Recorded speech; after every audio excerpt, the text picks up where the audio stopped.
Hello student, कैसे हैं सभी। उम्मीद करता हूँ सभी ठीक होंगे। एक बार फिर से स्वागत है आप सभी का आपके अपने यूट्यूब चैनल पैशन केमिस्ट्री पर। तो बेटा, जैसे हम 9th क्लास में डिस्कस कर रहे थे इस मैटर अराउंड अस प्योर, और उसमें हमारा जो टॉपिक चला हुआ था सेपरेशन प्रोसेस, और जो सेपरेशन प्रोसेस है उसमें हमने जो है कम्प्लीटली डिस्कशन कर लिया था about separation of A solid from A solid. अब हमारा डिस्कशन चला हुआ था separation of A solid from a liquid. From a liquid में से हम कैसे सेपरेट करेंगे, उसमें हमारा 5th ये जो है मेथड है separation by chromatography. Very important method, ठीक है। क्रोमेटोग्राफी एक बहुत ही ज़्यादा इम्पोर्टेंट आपका मेथड है। तो चलिए आज इसको हम डिस्कस करते हैं। और लास्ट वीडियो में मैंने क्या किया था, सेपरेशन बाय क्रिस्टलाइजेशन प्रोसेस आपको समझाया था, ठीक है। तो जिसने separations by crystallization, separations by centrifugation, ये आप वीडियो नहीं देखें तो प्लीज़ उन वीडियो को एक बार ज़रूर देखिएगा। वो वाली वीडियो भी आपके लिए बहुत ही ज़्यादा इम्पोर्टेंट है। तो चलिए स्टार्ट करते हैं आज का वीडियो और करते हैं अपने टॉपिक की शुरुआत, सेपरेशंस बाय क्रोमेटोग्राफी। देखो, आपका जो क्रोमेटोग्राफी मेथड है ये एक क्रोमेटोग्राफी पेपर होता है, उससे चलता है। क्रोमेटोग्राफी पेपर की हेल्प से हम क्या कर सकते हैं, किसी भी दो सॉलिड हैं वो जो कि एक सेम लिक्विड में या सेम सॉल्वेंट में डिजोल्व हैं, उनको हम सेपरेट कर सकते हैं। Is that clear. तो इसकी हम पहले एक बार डेफिनेशंस करेंगे, फिर इसकी प्रोसेस करेंगे, ठीक है। और फिर इसकी जो है हम एप्लीकेशंस कहाँ कहाँ हम इसको यूज़ करेंगे उसके बारे में डिस्कशन करेंगे, ठीक है। It is a technique of separating to dissolving solid. आप इसको कैसे डिफाइन कर सकते हैं, it is a technique, it is a technique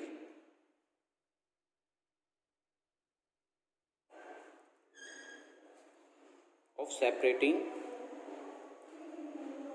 it is a technique of separating two dissolving solid, two dissolving solid which are present in a solution, which are present in a solution in very small quantity, in very small quantity कह सकते हैं आप, amount, in very small amount। Is that clear. उसको हम क्या कहेंगे, chromatography कहेंगे। काफ़ी बार आपसे क्या है, इसका प्रिंसिपल भी आपसे पूछ लिया जाता है, what is the principle of chromatography. तो प्रिंसिपल की अगर हम बात करते हैं, प्रिंसिपल का मतलब कि जो ये प्रोसेस है किस प्रिंसिपल पर वर्क करता है, उसकी बात आपसे पूछ ली जाए तो उसके लिए आप क्या लिखोगे, उसके लिए लिखोगे this separation is based upon, कि ये किस पर बेस्ड होता है, दिस टेक्निक या this separation is based on, this separation is based on the fact that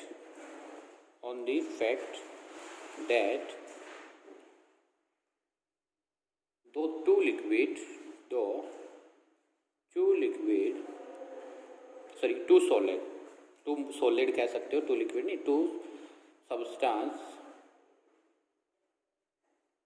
जो कि आपके सॉलिड होंगे, ठीक है। मोर भी हो सकते हैं, जरूरी नहीं टू है, मोर भी हो सकते हैं, ठीक है। Are soluble in the same solvent,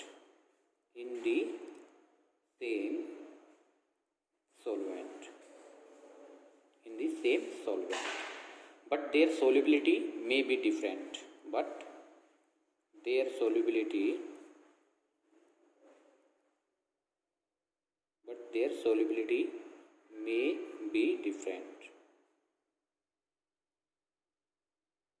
लेकिन उनकी जो सोल्युबिलिटी है वो क्या है, डिफर करती है। मतलब क्या हुआ, देखिए, जैसे फॉर एग्जांपल्स ये किस प्रिंसिपल वर्क कर रहा है उसको एक्सप्लेन करें। कि आपने एक बीकर में सॉल्वेंट लिया, एज्यूम कीजिए आपने कोई भी सॉल्वेंट लिया, ठीक है। जैसे आप एज्यूम कीजिए आपने वाटर ही ले लिया, इज दैट क्लियर। और इसमें आपने बाहर से कोई ए सॉलिड डाल दिया, क्या डाल दिया, ए सॉलिड डाल दिया। फिर आपने एक अनदर बीकर लिया, ठीक है, इसमें फिर से वाटर लिया, फिर से क्या लिया आपने, वाटर एज ए सॉल्वेंट, और इसमें बाहर आपने जो ऐड किया है बाहर से वो बी, कोई भी सब्सटेंस ऐड किया, इसमें ए का ऐड किया, इसमें बी का किया। अभी एक बात बताइए, ऐसा तो नहीं हो सकता कि दोनों की जो सोल्युबिलिटी है, अगर हम बात करें ए शुगर और बी आप ले सकते हैं NaCl, ठीक है। तो आप ये बताइए कि जो शुगर वाटर में डिजोल्व होता है उसकी जो डिजोल्विंग पावर है वो क्या NaCl जैसी होगी? आप कहेंगे नहीं सर, डिफर कर सकती है, आप एक्सपेरिमेंट भी करके देख सकते हो। Is that clear? लेकिन ये हमें कैसे पता चलेगा कि जो शुगर है या NaCl है कौन सा किस में ज़्यादा डिजोल्व होता है, वो हम एक्सपेरिमेंट से ही पता लगा सकते हैं।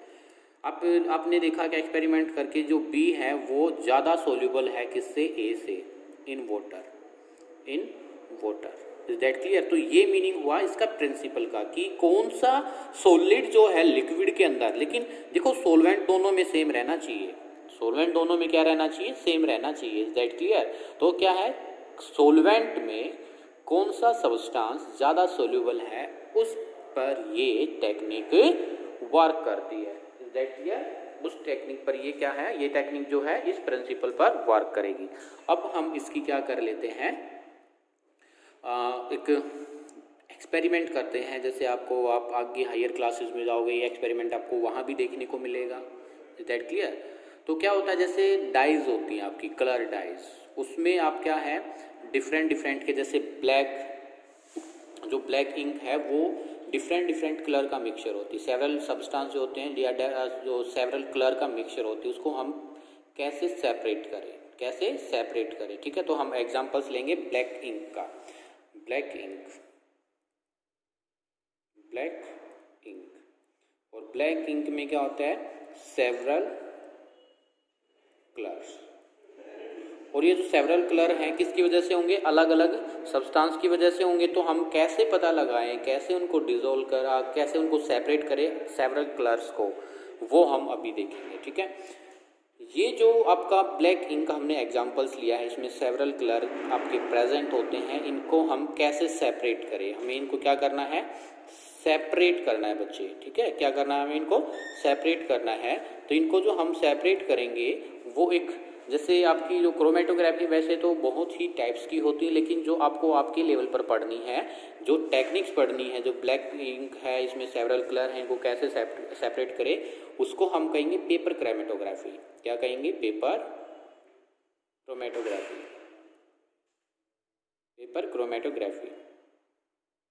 Is that clear? कौन सी टेक्निक से करेंगे, पेपर क्रोमेटोग्राफी टेक्निक से हम इसको अलग करेंगे। तो अब इस टेक्निक को बिल्कुल ध्यान से समझना है। देखो आपने एक पेपर लिया, बिल्कुल आप ध्यान से सुनेंगे, मैं इसके बारे में जो है थ्योरी नहीं लिखवाने वाला, आपको सिर्फ ओरली बताऊंगा, आप वीडियो को पॉज करके लिख भी सकते हैं। आपने एक पेपर लिया, इज दैट क्लियर? इस पेपर को आप क्या कहेंगे, पेपर क्रोमेटोग्राफी। पेपर लिया आपने और इस पर आपने क्या किया, जो नीचे से आप स्केल से मैच करोगे और 3 सेंटीमीटर, क्या किया आपने, 3 सेंटीमीटर एक पेंसिल की हेल्प से लाइन लगाई। तो फर्स्ट स्टेप आपने क्या किया, take a thin and long strip of paper, long strip of chromatography paper, draw a pencil line on it about 3 centimetre from on the end, यानी कि इसके नीचे के एंड से 3 सेंटीमीटर पर आपने क्या किया, एक लाइन लगाई। Is that clear? तो ये आपके पास क्या है, बोलिएगा, ये है strip of filter paper, strip of filter paper, chromatography paper भी कह सकते हैं आप, स्ट्रिप ऑफ पेपर, या आप इसको क्रोमेटोग्राफी पेपर भी कह सकते हैं, ठीक है। इस पर आपने क्या लगाया, पेंसिल से लाइन, ये पेंसिल से लाइन लगाई, पेंसिल लाइन 3 सेंटीमीटर एंड, मतलब एंड से 3 सेंटीमीटर ऊपर होना चाहिए, ठीक है, अबव 3 सेंटीमीटर, ठीक है। फिर आपने इसमें क्या किया, जो आपने इंक कौन सी ली है, ब्लैक इंक, कैपिलरी ट्यूब होती है आपकी, उससे एक स्पॉट लगा दिया, ये क्या लगा दिया, स्पॉट। Is that clear? तो आप इसको कह सकते स्पॉट ऑफ ब्लैक इंक, क्या कह सकते हैं इसको आप, spot of a black ink, ठीक है। आपने ये क्या रेडी कर लिया, आपके एक्सपेरिमेंट के लिए जिस पर आप वर्क करोगे वो वाला पेपर आपने रेडी कर लिया। फिर इस पेपर को आप क्या करते हो, सेकंड स्टेप में क्या किया, देखो फर्स्ट टाइम में तो आपने पेपर लिया, इस पर 3 सेंटीमीटर ऊपर एंड से एक लाइन लगाई, फिर सेकंड स्टेप में आपने एक ब्लैक इंक से क्या किया, इसको स्पॉट लगा दिया, ऐसे डॉट लगा दिया। फिर थर्ड स्टेप में आपने क्या किया, एक जो आपका ग्लास का कंटेनर लिया, क्या लिया आपने कि ये ग्लास का कंटेनर लिया। Is that clear? इस तरीके से आपका ये ग्लास का कंटेनर है, इसको हम केमिस्ट्री की लैंग्वेज में बेटा जार कहते हैं। क्या कहेंगे हम इसको? Jar. Is that clear? Glass jar हम इसको कहेंगे। क्या कहेंगे? Glass jar. ये इस तरीके से आपने किए जार लिया है। क्लियर है? ये रहा आपका जार, ग्लास जार। इसमें आपने वाटर ले लिया, ये नीचे क्या लिया, इसमें वाटर। Is that clear? आपने थर्ड स्टेप में ग्लास जार लिया, इसका नाम क्या है? Glass jar. ग्लास जार लिया और इसमें आपने क्या किया, ग्लास जार में जो आपने ये फिल्टर पेपर जो ये पेपर रेडी किया था क्रोमेटोग्राफी पेपर, इसको आपने इसमें क्या कर दिया, सेलो टेप की हेल्प से हैंग कर दिया। मतलब इसमें आपने हेल्ड कर दिया, इसको आप कह सकते हैं रख दिया। ठीक है? और किसकी टेप से? आप सेलो टेप की हेल्प से। ठीक है? ये रोड है एक तरीके से, और आपने इसमें ये क्या किया, जो आपने ये पेपर रेडी किया था ये वाला, ये आपने यहाँ पर एक 3 सेंटीमीटर अबव पेंसिल से लाइन भी लगा रखी थी, एक ब्लैक स्पॉट भी था। ठीक है? और ये ऐसे क्या किया था, यहाँ से आपने सेलो टेप भी लगा दी थी, ये सेलो टेप। ठीक है? Cello tape.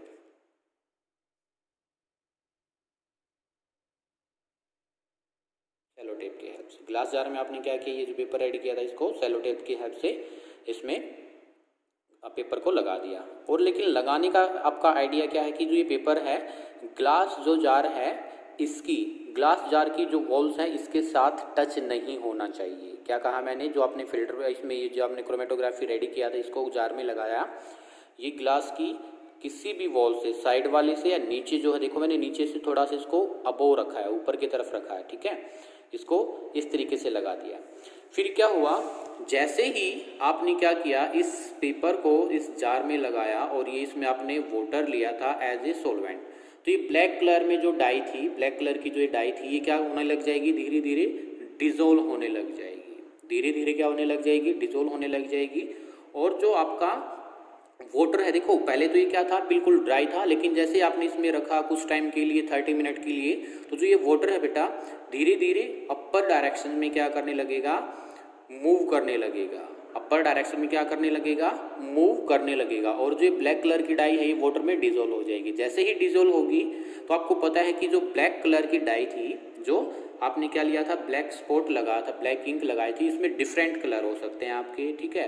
Different colour like आपका ग्रीन हो सकता है, ब्लू हो सकता है, वॉयलेट हो सकता है। ठीक है? ये 3 कलर का मिक्सचर जनरली होता है, ग्रीन, ब्लू एंड वॉयलेट। ठीक है?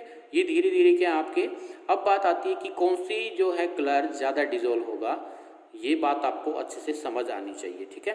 ये बात तो क्या हो जाएगा, ये धीरे धीरे जैसे ही मैंने क्या कहा था, on the basis of A dissolving power of A solute, उस पर ये वर्क करेगा। तो जैसे जैसे पानी जो इसका लेवल है इस फिल्टर पेपर पर ऊपर की तरफ मूव करता जाएगा ऐसे, तो जो इस वाटर में डिजोल्व होगी डाई, वो भी क्या होगी, इस फिल्टर पेपर पर साथ साथ चलेगी। तो देखिए मैं आपको दिखाऊंगा कैसे कैसे कलर्ड वे में आपको दिखाना चाह रहे हैं। तो देखिए आपको कुछ ऐसे, फर्स्ट टाइम में आपने ऐसे रेडी किया था। ठीक है? पेंसिल से आपने रेडी किया, फिर इसमें जार में आपने क्या लगा दिया, ये पेपर लगा दिया। देखो फिर उसके बाद क्या है, ये यहाँ से जो ब्लैक डाई है ये वाटर में डिजोल्व होगी और डिफरेंट कलर आपकी क्या किए, प्रोवाइड किए। तो डिफरेंट कलर देखो इसमें क्या लिखा गया है, water rise up taking dyes along with it. मतलब जो वाटर है वो क्या करेगा, डाइज को अपने साथ लेते हुए ऊपर की तरफ राइज अप करने लग जाएगा। और जैसे ही वो डिजोल्व होगी, ब्लैक इंक, वो 3 तरह के कलर दे रखे हैं, ग्रीन है, ब्लू है एंड वॉयलेट है, पर्पल कह सकते हो आप इसको, पर्पल है। ठीक है? तो जो इसमें ये किस पर डिपेंड करेगा, आप मोस्ट इंपॉर्टेंट पॉइंट, ये किस पर डिपेंड करेगा कि कौन सा कलर सबसे ऊपर आएगा। ये डिपेंड करेगा, मान लो आपका कोई सब्सटेंस सबसे ज़्यादा जो डिजोल्व होगा वाटर में वो सबसे ऊपर आएगा। Is that clear? तो आपसे ये क्वेश्चन पूछा जा सकता है, which colour is more soluble in water, आपको क्या दिया मिलेगा, आपको ऐसे क्वेश्चन दिया मिल सकता है कि in black dye there are 3 colour like green, blue and purple. तो आपको कहेगा कि in purple colour is the present at the highest top of the filter paper. तो विच इंडिकेट दैट, ये आपका क्या इंडिकेट करता है। तो आप इसमें कहेंगे कि सर जो सबसे ऊपर स्पॉट आएगा वो वाटर में सबसे ज़्यादा क्या होगा, सोल्यूबल होगा। क्यों, क्योंकि ऊपर तो वाटर जा रहा है ना, जो जितना डिजोल्व होगा वाटर के साथ उतना ही मूव करेगा, यस और नो। तो इस तरीके से हम क्या कर सकते हैं, इस फिल्टर पेपर को फिर जो आपने किया था रेडी, या क्रोमेटोग्राफी पेपर आपने रेडी किया था, इसको बाहर निकालते हैं और फिर हम क्या करते हैं, देखिए इसको स्टडी करते हैं। Different colour of spot dyes separated from the blacking, कि इस तरीके से। और आपका क्या आ जाएगा, इसमें जो आपको टेक्निक्स में आपने ये सेपरेट किया, इसको हम कहेंगे क्रोमेटोग्राम। क्या कहेंगे, क्रोमेटोग्राम। Is that clear. तो ये आपका एक एक्सपेरिमेंट था। देखो आपको ये एक्सपेरिमेंट इस तरीके से परफॉर्म भी करना होता है। आपको बिल्कुल ऐसे दिखाई देगा, स्पॉट था, फिर ये अलग अलग कलर थे, नीचे आपको कैसे कलर दिखाई दे रहा है, ग्रीन, फिर ब्लू, फिर पर्पल कलर। देखो इस तरीके से, और वाटर का लेवल आप इसमें देख भी पा रहे हो, बिल्कुल ऊपर वाइट दिख रहा है लेकिन यहाँ तक आपको गीला दिखाई दे रहा है। इस तरीके से ये वर्क करता है। फिर इसकी बात आती है एप्लीकेशन। क्या आती है, chromatography use to separate solution of coloured substances, dyes and pigment. बहुत ज़्यादा यूज किया जाता है इसको, आप फॉरेंसिक लैब में भी यूज करते हैं। ठीक है, chromatography is use forensic science to detect and identify trace amount of substance. जैसे पॉइजन्स खा रखा किसी ने, उसके ब्लड से हम पॉइजन्स निकालने के लिए, पता लगाने के लिए किस टाइप का पॉइजन इसने आपका क्या है खाया है, इस तरीके की पता करने के लिए भी हम क्रोमेटोग्राफी का यूज़ करते हैं। ठीक है, chromatography use to separate small amount of product of a chemical substance. अगर आपका बिल्कुल लेस टू लेस, मतलब बिल्कुल कम से कम अगर अमाउंट में भी आपका क्या बना है बेटा, क्या बना है बोलिए, प्रोडक्ट बना है, तो उसको सेपरेट करने के लिए भी आप किस चीज़ का यूज़ कर सकते हैं, क्रोमेटोग्राफी का यूज़ कर सकते हैं। That clear. तो ये आपका क्या है, क्रोमेटोग्राफी क्या होती है, किस प्रिंसिपल पर वर्क करता है, प्रोसेस कैसे करना है 3 to 4 5 स्टेप में, और इसके यूजेस क्या है, आपसे ये पूछ लिया जाता है। That clear. उम्मीद करता हूँ आपको समझ आया होगा। अगर आपको समझ आया तो प्लीज़ वीडियो को लाइक कीजिए, शेयर कीजिए, और कमेंट बॉक्स में if any problem then mention. अगर आपको वीडियो अच्छा लगे तो एक अच्छा सा कमेंट जरूर से जरूर लीव कीजिएगा।